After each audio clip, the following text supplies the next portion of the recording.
নমস্কাৰ শ্ৰদ্ধেয় শিক্ষাগুৰুসকল আজি আপোনালোকক অন্য এটি ভিডিঅ'লৈ স্বাগতম জনাইছোঁ। আজি আমি এই ভিডিঅ'টোৰ জৰিয়তে জানিম যে আপোনালোকে জানে এটা লেটাৰ ওলাইছে ডিষ্ট্ৰিক্ট কমিশনাৰ অফিচৰ পৰা যে ডিজাস্টাৰ মেনেজমেণ্টৰ ওপৰত আমাৰ এটা এপছ ডাউনলোড কৰিব দিছে আৰু তাতে আমি কেনেকৈ ৰেজিষ্ট্ৰেশ্যন কৰিব পাৰোঁ সেইটো লৈ প্ৰথমতে আমি লেটাৰটো অলপ চাই লওঁ, তাৰপিছত আমি এপছটো কেনেকৈ ইনষ্টল কৰিম বা ৰেজিষ্ট্ৰেশ্যন কৰিম সেইখিনি আমি চাই আছোঁ। সন্মানীয় ছাৰ বাইদেউসকল, আপোনালোকে দেখা পাইছে এটা letter government of Assam office of the district commissioner Kokrajhar district disaster management authority 26 নৱেম্বৰত ওলাইছে 2025। ইয়াতে ছাবজেক্টটো হৈছে regarding circulation and encouragement of smart Assam app weather alert installation and registration. তো সেইটোৱে আমি যিটো আমাৰ স্মাৰ্ট অসম এপটো আছে সেইটো আমাক কাক কৰিব দিছে, all heads of departments Kokrajhar district, all circle officer Kokrajhar district, all field officer, এনেকুৱা ধৰণৰ এড্ৰেছটো কৰিছে। তো আমি আজি এই ভিডিঅ'টোৰ জৰিয়তে জানিম যে কেনেকৈ আমি সেইটো ৰেজিষ্ট্ৰেশ্যন কৰিব পাৰোঁ, এপছটো ইনষ্টল কৰিব পাৰোঁ আৰু ৰেজিষ্ট্ৰেশ্যন কৰিব পাৰোঁ সেইখিনি আমি, আৰু এপছটোৰ ভিতৰত কি আছে সেইখিনি বস্তু আমি চাম এই ভিডিঅ'টোৰ জৰিয়তে। তো সন্মানীয় ছাৰ বাইদেউসকল, এই এপছটো ইনষ্টল কৰাৰ কাৰণে আপোনালোকে বেছি ইমান জটিল কৰিব নালাগে। আপোনালোকৰ নিজৰ প্ৰত্যেকজন ছাৰ বাইদেউৰ মোবাইলত, এণ্ড্ৰইড মোবাইলত নিশ্চয় প্লে ষ্ট'ৰ এপছটো আছে। প্লে ষ্ট'ৰ এপছটো আপোনালোকে মোৰ স্ক্ৰীনত দেখা পাইছে। প্লে ষ্ট'ৰ এপছটোত যাব, ইয়াতে গৈ আপোনালোকে চিম্পলি ইয়াতে চাৰ্চ কৰিব, স্মাৰ্ট অসম AXOM এইটো চাৰ্চ কৰিব। আপোনালোকে ইয়াতে দেখা পাইছে ওপৰত আহিছে স্মাৰ্ট অসম এপছটো আহিছে, এইটোত আপোনালোকে ক্লিক কৰিব। কৰাৰ লগে লগে আপোনালোকৰ স্ক্ৰীনত এনেকুৱা দেখা পাব স্মাৰ্ট অসম। তো মই যিহেতু অলৰেডি ইনষ্টল কৰিছোঁ সেইকাৰণে মোৰ ইয়াত অ'পেন অপশ্যনটো আহিছে। তো আপোনালোকৰ কি হ'ব, এইটো কৰাৰ লগে লগে ডাউনলোড হ'ব, স্মাৰ্ট অসম এপছটো ডাউনলোড হ'ব, ইনষ্টল হ'ব। হোৱাৰ পিছত আপোনালোকে কি কৰিব লাগিব, এইটো অ'পেন ক্লিক কৰিব লাগিব।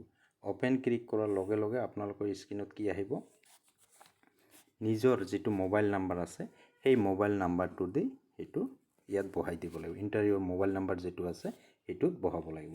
তো মই কি কৰিম, এতিয়া মোৰ মোবাইল নাম্বাৰটো ইয়াতে পুট কৰিম। মোবাইল নাম্বাৰটো পুট কৰাৰ লগে লগে কি হ'ব, আপোনালোকে এই ৰাইট ছাইডত অলপ দেখা পাইছে যে সেইটোত এটা ক্লিক কৰিব। কৰিলে আপোনাৰ ইয়াতে কি হ'ব, মোবাইলত OTP এটা আহিব। সেই OTPটো ভেৰিফাই কৰিব লাগিব। আপোনালোকক মই দেখুৱাই আছোঁ। আপোনালোকে চাওক ইয়াতে ভেৰিফাই OTP আহিছে, মোৰ স্ক্ৰীনত ইয়াতে OTP আহিছে। মই কি কৰিলোঁ, OTPটো মোৰ স্ক্ৰীনত যিটো OTP আহিছে সেইটো বহাই দিলোঁ। OTPটো বহাই দিয়াৰ লগে লগে মই ইয়াত কি কৰিব লাগিব, ভেৰিফাইড ক্লিক কৰিব লাগিব। ভেৰিফাইড ক্লিক কৰাৰ লগে লগে আপোনালোকৰ সন্মুখত এনেকুৱা এটা ইণ্টাৰফেচ আহিব, নিউ ৰেজিষ্ট্ৰেশ্যন। ইয়াতে আপোনালোকে কি কৰিব লাগিব, নিজৰ নামটো দিব লাগিব। তাৰপিছত ইমেইল আছে, আপোনালোকে ইমেইলটো দিব লাগিব। আপোনালোকৰ ডিষ্ট্ৰিক্টটো চিলেক্ট কৰি ল'ব লাগিব, যিটো আপোনাৰ ডিষ্ট্ৰিক্ট হয়, আৰু আপোনালোকৰ যিটো ৰেভিনিউ চাৰ্কেল হয়, য'ৰ পৰা আপোনালোকে এলাৰ্টখিনি পাব বিচাৰে সেইটো আপোনালোকে চিলেক্ট কৰিব। আপোনালোকৰ ইয়াতে অলৰেডি ড্ৰপ ডাউন আছে, আপোনালোকে যিকোনো আপোনাৰ যিটো চাৰ্কেল হয় সেইটো কৰিব। কৰি ইয়াতে ছাবমিট বটনটো ক্লিক কৰিব লাগিব। কৰাৰ লগে লগে আপোনালোকৰ যিটো ৰেজিষ্ট্ৰেশ্যনৰ প্ৰক্ৰিয়াটো হৈ গ'ল। এতিয়া ইয়াৰ পিছত কি হয় আমি চাওঁ। ছাবমিট বটনটো ক্লিক কৰাৰ লগে লগে আপোনালোকৰ সন্মুখত এনেকুৱা ধৰণৰ আহিব। ওপৰত আপোনালোকৰ নিজৰ নাম আহিব, মোবাইল নাম্বাৰ আৰু কোনটো ৰেভিনিউ চাৰ্কেল হয় সেইখিনি ওপৰত আহি যাব, ডিষ্ট্ৰিক্টখিনি আহি যাব। তাৰ তলত আপোনালোকে চাওক ইয়াত দিয়া আছে সতৰ্কতা বাৰ্তাৰ বাবে ছাবস্ক্ৰাইব কৰিবলৈ ইয়াত ক্লিক কৰক। এতিয়া আপোনালোকে যিহেতু আমি এইটো সতৰ্কতাৰ কাৰণে কৰিছোঁ, ডিজাস্টাৰ সতৰ্কতাৰ কাৰণে কৰিছোঁ, সেইকাৰণে আমি কি কৰিব, ইয়াত ছাবস্ক্ৰাইবটো ক্লিক কৰি আমি ল'ব লাগিব। তাৰপিছত ইয়াতে চাওক বতৰৰ বিৱৰণ, আজি যেনেকৈ টেম্পাৰেচাৰ আছে, উইণ্ডছ আছে, এইবিলাক গোটেইখিনি বস্তুৰ বিষয়ে ইয়াত ডিটেইলছখিনি আছে। তাৰপিছত জৰুৰীকালীন সেৱাৰ বাবে কল কৰক। জৰুৰীকালীন সেৱাৰ যদি প্ৰয়োজন হয় তেনেহ'লে এইটো আপোনালোকে দেখা পাইছে, সেইটো আপোনালোকে ক্লিক কৰিব নালাগে। জাষ্ট আপোনালোকে চাওক যাতে যেতিয়া জৰুৰীকালীন প্ৰয়োজন হ'ব তেতিয়া যাতে সেইটো ইউটিলাইজ কৰিব পাৰে। তাৰপিছত ৰাইট ছাইডত আছে স্মাৰ্ট অসম এপ শ্বেয়াৰ কৰক, আপোনালোকে এইটো যাতে শ্বেয়াৰো কৰিব পাৰে। তাৰপিছত তলত আকৌ চাওক ভূমিকম্প, বনজুই, ভূমিস্খলন, বজ্ৰপাত, বতৰ, বানপানী, এনেকুৱা ধৰণৰ আমাৰ যিবিলাক ডিজাস্টাৰ আছে এইবিলাকৰ বিষয়ে ইয়াত দিয়া আছে। আপোনালোকে এটা এটাকৈ যদি ক্লিক কৰে, মই চাপ'জ ভূমিকম্পত ক্লিক কৰিছোঁ, আপোনালোকে ইয়াতে দেখা পাব ক'ত কোন তাৰিখত কেইটা বজাত ভূমিকম্প হৈছিলে। ইয়াতে আপোনালোকে যাওক, ৰিচেণ্টলি আমাৰ যিটো হৈছিল তেজপুৰ আছাম হৈছিলে, তাতে হৈছে। তাৰ আগতে হৈছে লাচুঙত হৈছিলে ছিকিম, তাৰপিছত টিম্ফু হৈছে। এনেকুৱা ধৰণৰ ক'ত ক'ত হৈছে আপোনালোকে ডিটেইলছটো ইয়াতে চাব পাৰিব। তাৰপিছত ভূমিস্খলনৰ পাব, বানপানী পাব, এনেকুৱা ধৰণে আপোনালোকে পাই যাব।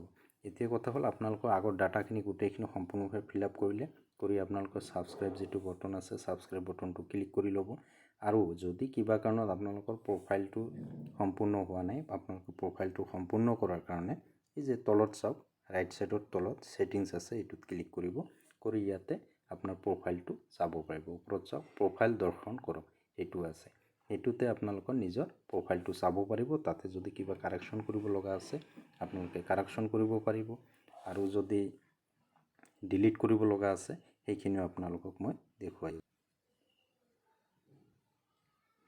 সন্মানীয় ছাৰ বাইদেউসকল, মই কি কৰিলোঁ, প্ৰফাইলত ক্লিক কৰিলোঁ। কৰাৰ লগে লগে ইয়াতে এনেকুৱা আহিছে, প্ৰফাইলৰ বিৱৰণ দৰ্শন। ইয়াতে চাওক, জিলাৰ নাম আহিছে, ৰাজহজকৰ নাম আহিছে, মোৰ ফোন নম্বৰ আহিছে, ইমেইল আহিছে, জৰুৰীকালীন নম্বৰ যিটো আছে সেইটো ব্লাংক আছে।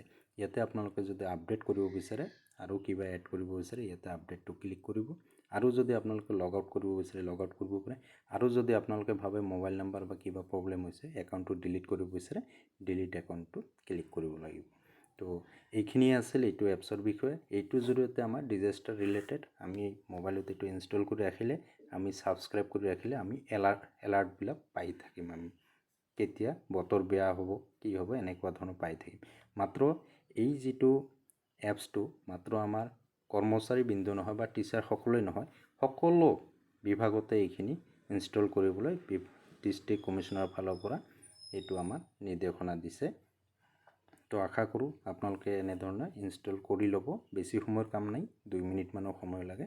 আশা কৰিছোঁ আপোনালোকে যি এপছটো ইনষ্টল কৰিব লাগে কৰিব, আৰু ডিষ্ট্ৰিক্ট কমিশ্যনাৰ বাইদেউৰ যিটো ইনষ্ট্ৰাকশ্যন সেইখিনি আপোনালোকে মানিব। এইখিনি আছিল আজি ভিডিঅ'লৈ। ধন্যবাদ।